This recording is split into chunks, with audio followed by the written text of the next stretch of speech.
Good morning all of you. आज का class है बीटीसी सेकेंड सेमेस्टर। आज हम आपको बताएंगे उत्तर वैदिक युगीन शिक्षा की विशेषता। जैसा कि पिछली कक्षा में हम आपको बता रहे थे उत्तर वैदिक युगीन शिक्षा की विशेषताओं के बारे में। तो आज आपकी नेक्स्ट पॉइंट था, इसी में चल रहा था शिक्षण विधियाँ। ठीक है, शिक्षण विधियाँ क्या होती हैं उत्तर वैदिक कालीन शिक्षा में, शिक्षण विधियाँ कौन कौन सी होती हैं। तो इस युग में मौखिक कार्य के साथ साथ लिखने का कार्य भी किया जाता था। मतलब इस युग में मौखिक कार्य के साथ साथ लिखने का कार्य भी किया जाता था। साथ ही प्रश्नोत्तर व वाद विवाद आदि शिक्षण विधियों का प्रयोग भी होता था। मतलब साथ में प्रश्नोत्तर, वाद विवाद आदि शिक्षण विधियों ने टीचिंग प्रोसेस का प्रयोग किया जाता था। ठीक है, बात करते हैं पाठ्यक्रम की।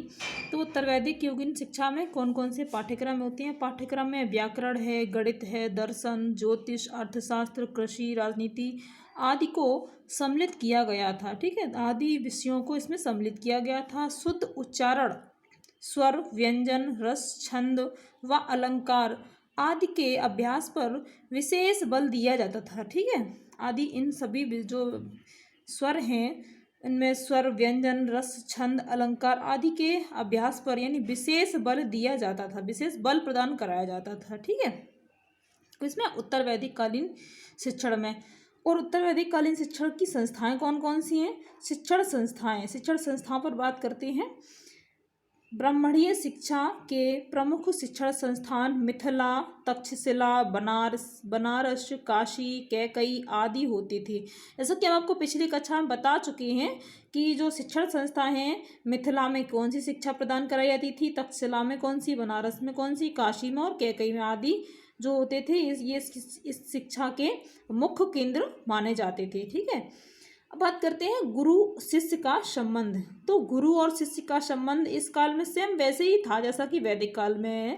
तो उत्तर वैदिक काल में भी वैदिक काल की तरह ही गुरु एवं शिष्य का संबंध होता था। कैसा होता था? पिता और पुत्र के समान। ठीक है, पिता और पुत्र के समान उत्तर वैदिक काल में भी ये संबंध हुआ करता था। बात करते हैं भिक्षावृत्ति की।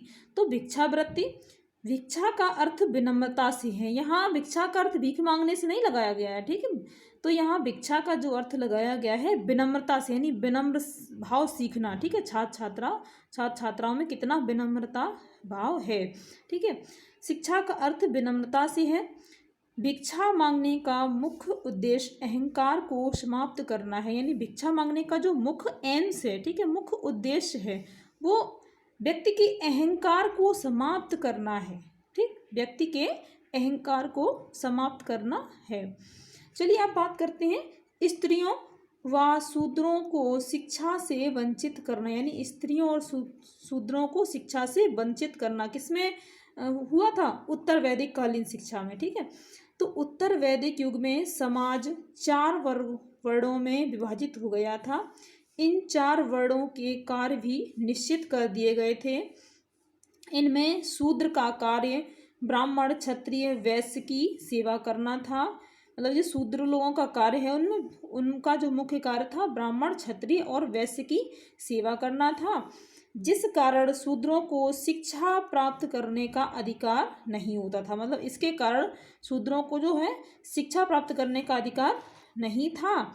साथ ही स्त्रियों को भी शिक्षा से वंचित रखा गया था। मतलब इसके साथ साथ जो स्त्रियां थीं, स्त्रियां किसी भी जाति वर्ग या समुदाय की हों, उनको शिक्षा से वंचित रखा गया था। ठीक है, शिक्षा केवल उच्च कुलों तक ही सीमित हो गई थी। शिक्षा जो थी वो केवल उच्च वर्ग यानी जो हायर फैमिली थी उनको ही सीमित थी, लेकिन वैदिक काल में ऐसा नहीं था। ठीक है, हमने आपको पिछली कक्षा में बताया था कि वैदिक काल में सभी को समान शिक्षा थी, चाहे वो ब्राह्मण वर्ग का हो, चाहे क्षत्रिय वर्ग का हो, चाहे वैश्य वर्ग का हो, चाहे वो स्त्री हो, चाहे पुरुष हो, सबको समान शिक्षा थी। लेकिन उत्तर वैदिक कालीन युग में इस शिक्षा में मतलब जो है वो इसमें असमानता है। ठीक है, उत्तर वैदिक कालीन शिक्षा में असमानता है। इसमें सिर्फ ब्राह्मण, क्षत्रिय और वैश्य को ही शिक्षा प्रदान की जाती थी और महिलाओं को इसमें शिक्षा ग्रहण करने का कोई विशेष अवसर प्रदान नहीं कराया गया। ठीक है, अब बात करते हैं, सबसे लास्ट में आता है समापवर्तन संस्कार।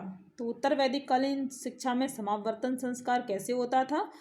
शिक्षा समाप्त होने पर समापवर्तन संस्कार होता था। यानी शिक्षा के समाप्त होने पर समापवर्तन संस्कार होता था। समापवर्तन का अर्थ है घर लौटना। ठीक है, समापवर्तन का जो अर्थ होता है क्या होता है? घर लौटना, अर्थात शिक्षा प्राप्त करके अपने घर लौटना। यानी शिक्षा दीक्षा जब ग्रहण की कर ली जाती है और उसके बाद अपने घर को वापस जाना जाता है, तो वही है शिक्षा प्राप्त करके घर लौटना। छात्र ब्रह्मचारी वस्त्र उतार कर गृहस्थ वस्त्र पहनते थे। जो छात्र छात्राएं थे वो ब्रह्मचारी वस्त्र उतार कर गृहस्थ वस्त्र पहनते थे। इसके बाद गुरु उन्हें उपदेश दीक्षांत देते थे, यानी जो गुरु थे उसमें उन्हें दीक्षांत देते थे यानी उपदेश देते थे, जिसमें गृहस्थ जीवन के नियम, ठीक है, समाज सेवा, राष्ट्र सेवा का उपदेश दिया जाता था। ठीक है, गृहस्थ जीवन में समाज सेवा, राष्ट्र सेवा का उपदेश दिया जाता था। इसके बाद गुरु उन्हें आशीर्वाद देते थे, साथ ही शिष्य द्वारा गुरु को गुरु दक्षिणा भी दी जाती थी। यानी जो शिष्य जब आप उनकी शिक्षा दीक्षा पूरी हो जाती थी तो गुरु को गुरु दक्षिणा के रूप में कुछ पैसे देते थे। यह वर्तमान में विश्वविद्यालयों द्वारा दिए जाने वाले दीक्षांत समारोह जैसा ही होता था। यानी जो वर्तमान समय में विश्वविद्यालय में भी ऐसी शिक्षा होती है तो ऐसा ही इसमें भी होता था। ठीक है, तो आज की क्लास हमारी यहीं समाप्त होती है। नेक्स्ट टॉपिक को नेक्स्ट डे चर्चा करते हैं। Thank you.